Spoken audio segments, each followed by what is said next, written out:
Assalamualaikum warahmatullahi wabarakatuh. Apa kabar Pak Bule? Mudah-mudahan semua diberikan kesehatan sampai hari ini dan seterusnya. Saya akan mengupdate berita tentang coronavirus di Kuwait. Ya, di Kuwait meski negara kecil tapi cukup menghebohkan karena kasusnya yang begitu tajam meningkat. Baik, ini adalah update per tanggal 28 Februari tahun 2020. Oke, ikuti terus update beritanya. Jadi seperti saya beritakan sebelumnya, pada tanggal 24 Februari tahun 2020, Kuwait menyatakan ada 3 kasus positif kasus coronavirus. Jadi mereka itu datang dari negara yang terinfeksi virus, yaitu datang dari negara Iran, 3 orang ini. Dan selanjutnya Kuwait juga mendata dari mereka yang datang dari negara terdampak coronavirus. Jadi dilakukan pemeriksaan di bandara seperti standar yang ditekankan oleh WHO. Jadi setiap penumpang terutama yang datang dari negara terpapar virus corona mereka harus dicek. Dan Kuwait sejauh ini telah mengecek beberapa penumpang yang datang dari negara terpapar tersebut. Sekitar 1.675 swab sudah diambil untuk diperiksa terkait dengan coronavirus. Dan sejauh ini, jadi kemarin tanggal 24, 5 hari berikutnya dari 3 kasus meningkat tajam menjadi 43 kasus. Akan tetapi mereka semua yang kena positif virus corona ini dalam keadaan baik. Artinya dari segala kondisi tubuhnya itu masih dalam keadaan baik. Alhamdulillah, dan mereka sedang menjalani karantina. Dan untuk pasien-pasien karantina di sini Kuwait menyediakan 1 hotel dan 1 resort. Ya, mereka ditempatkan di sebuah resort yang hanya jauh dari tempat saya sekarang menginformasikan ini. Jadi sekitar mungkin berapa ratus yang diobservasi, yang positif itu ada 43. Hari ini saya dengar akan ada lagi datang dari negara-negara terpapar, salah satunya dari negara Italia. Jadi Kuwait mengevakuasi warga negaranya yang ada di luar negeri. Karena ini musim dingin, jadi banyak Kuwaiti yang melancong ke luar negeri. Salah satunya ke Italia, dan Italia adalah salah satu negara Eropa yang terpapar paling serius. Jadi pemerintah Kuwait mengevakuasi warganya untuk datang untuk kembali ke Kuwait. Saya mendengar berita bahwa malam ini akan datang sekitar berapa ratus orang untuk masuk ke Kuwait dari Italia. Mereka tentu akan dilakukan screening dengan ketat. Kita tidak tahu apa mereka positif atau tidak. Nanti akan saya informasikan selanjutnya. Mengenai perkembangan di Kuwait sendiri, 1 hari setelah dideklarasikan, dinyatakan bahwa ada 3 kasus positif, saya kemudian keluar ke melihat suasana di sekitar Kuwait, di pusat perbelanjaan, di jalan dan sebagainya. Jadi tanggal 25 itu sebetulnya hari peringatan Hari Nasional Day, saat mereka merayakan, kalau kita hari kemerdekaan lah ya. Ya, merayakan seharusnya hari itu padat sekali, ramai sekali orang-orang, anak-anak muda dan seluruh warga masyarakat Kuwait sebetulnya merayakan biasanya, dan di jalan-jalan akan penuh. Tapi pada hari itu saya lihat normal saja, tidak ada terjadi perayaan karena pemerintah menginstruksikan untuk tidak ada perayaan. Jadi segala macam event-event di cancel hari itu. Yang seharusnya menjadi hari yang membahagiakan bukan mereka, tapi karena ada kasus ini jadi pemerintah concern, fokus untuk mengurusi masalah coronavirus untuk pencegahan. Jadi saat itu saya pergi ke satu perbelanjaan di Carrefour.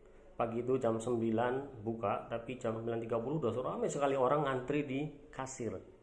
Jam 9.30 udah ngantri di kasir. Saya tidak tahu apa itu karena hari libur atau karena mungkin rush, karena mereka takut atau gimana, saya kurang tidak tahu. Dan kebetulan waktu itu saya tidak sempat menanyakan dari visitor itu.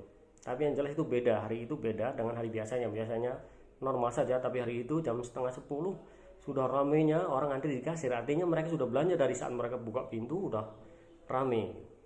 Kemudian saya keluar lagi ke pusat perbelanjaan di Koperasi namanya. Itu Koperasi ini jadi ada mallnya, ada supermarketnya. Jadi Koperasi di Kuwait ini terkenal, mereka itu besar. Saya ke sana, dan karena Koperasi ini biasanya umumnya dikunjungi oleh warga Kuwaiti. Dan ke sana saya kunjungi ke sana tidak begitu banyak, normal saja, dan saya katakan malah mungkin tidak rame. Padahal itu hari libur, tidak rame, mungkin masih jam 10, setengah 11 pagi saya ke sana. Jadi pengunjungnya tidak terlalu rame. Cuma di Carrefour rame sekali waktu saya kunjung ke sana. Demi mengantisipasi merebaknya wabah coronavirus di Kuwait, maka pemerintah Kuwait melakukan tindakan-tindakan serius untuk menangani penyebaran virus corona di Kuwait. Beberapa tindakan yang diambil oleh pemerintah diantaranya satu, pemerintah meliburkan anak-anak sekolah. Jadi mulai tanggal 1 Maret pemerintah meliburkan anak-anak sekolah sampai 2 minggu ke depan. Jadi mulai dari aktivitas dari sekolah TK sampai perguruan tinggi itu diliburkan. Jadi yang berhubungan dan kerumunan masyarakat banyak, aktivitas resmi seperti itu diliburkan semua. Jadi anak-anak libur nih, padahal mereka ada beberapa dari mereka yang beberapa hari ke depan akan ujian semester tapi di cancel semua, dipospon. Terus yang kedua, pemerintah Kuwait membuat peraturan bahwa setiap traveler atau setiap masyarakat yang akan keluar dari Kuwait dia harus menandatangani. Manakala saat balik ke Kuwait mungkin mereka datang dari negara terpapar infeksi coronavirus itu, mereka harus siap untuk dikarantina andai terjadi abnormality, seperti tanda-tanda yang menunjukkan ada infeksi virus corona, mungkin dari temperaturnya, dari kondisi tubuhnya dan sebagainya. Jadi kita udah disuruh tanda tangan kalau suatu saat nanti balik lagi kita harus siap untuk dikarantina, untuk observasi seperti itu. Ada lagi bahwa di kantor-kantor di Kuwait ya, di umumnya di sini menggunakan sistem fingerprint, scan jari untuk mengisi absensi ya. Jadi itu juga di cancel, di suspend. Jadi di suspend karena ditengarai itu juga menjadi salah satu mode penyebaran dari penyakit corona ini, makanya di suspend. Jadi sekarang menggunakan manual untuk absensinya. Terus ada lagi, jadi pemerintah Kuwait itu sangat ketat berkaitan dengan distribusi masker. Jadi beberapa apotik yang menjual di atas rata-rata harga eceran tertinggi itu akan disikat, jadi akan ditutup sama pemerintah Kuwait. Jadi ada beberapa yang mencoba mencari keuntungan di saat situasi panik, sampai-sampai beberapa waktu terakhir ini susah mencari emas. Ini belum terjadi wabah yang merajalela tapi susah udah mencari emas. Ya, karena mereka ada beberapa oknum, mungkin ada yang nimbun lah, ada yang menyimpan dan menjualnya dengan harga tinggi. Akhirnya pemerintah bertindak tegas, ada sekitar 14, kalau tidak salah 14 apotek itu ditutup. Jadi perlakuan yang tegas dari pemerintah bagus sekali karena mereka mencari keuntungan di suasana yang panik seperti ini. Apresiasi sekali terhadap pemerintah Kuwait yang melakukan hal ini. Jadi mereka bisa mengontrol suasana atau keadaan ini. Mungkin rekan-rekan semua udah tahu perkembangan di Saudi, bahwa Saudi sekarang melakukan suspend untuk jemaah umroh yang datang dari Indonesia. Cuma dari Indonesia sebetulnya ini banyak, dari beberapa list, ada beberapa list dari Saudi yang menyatakan bahwa penerbangan dari negara-negara tersebut disuspend khususnya untuk pelaksanaan umroh. Ya, itu berita yang mungkin mengagetkan bagi jemaah umroh yang akan berangkat. Bahkan ada beberapa yang udah sampai bandara, ada sampai bandara Jakarta, bandara Singapura segala macam. Waktu mereka transit, mereka di stop, nggak boleh masuk. Bahkan saya kemarin baca berita ada yang dari Mekah, setelah dari Mekah mau ke Madinah itu nggak boleh, di stop. Dari Mekah suruh balik lagi ke Mekah. Yang di Madinah pun nggak boleh ke Mekah, balik lagi ke Madinah. Jadi betul-betul strict itu tindakan yang dilakukan oleh pemerintah Saudi. Karena seperti kita ketahui bahwa Saudi itu pusat kegiatan bagi orang Islam untuk melakukan umroh dan haji. Jadi benar-benar menjaga tidak sampai terjadi penyebaran. Ya, itu sebenarnya langkah-langkah yang antisipatif dari Saudi. Oke, jadi di antara berita-berita simpang siur yang ada di Kuwait juga, meskipun di Kuwait juga ada berita simpang siur ya, seperti hoax lah ya. Jadi banyak sekali. Salah satunya seperti ada kemarin itu, tolong jangan beli makan dari luar, dari restoran, karena ya dikhawatirkan ada virus corona segala macam. Jadi jangan makan dari restoran-restoran. Terus ada juga tentang supir taksi, pokoknya harus menyediakan mask sama cuci tangan. Kalau enggak nanti kena denda dari polisi lalu lintas. Saya kurang tahu pasti beritanya, tapi sepertinya hoax. Cuman ya nggak salah juga sebetulnya. Memang benar supir taksi harus menyediakan itu, karena mereka paling muter-muter ya. Boleh, jadi saya akan memberikan beberapa tips untuk pencegahan dari penyebaran penyakit coronavirus. Jadi ini dikumpulkan dari beberapa sumber. Oke, salah satunya adalah yang pertama itu mencuci tangan. Jadi jangan lupa untuk mencuci tangan.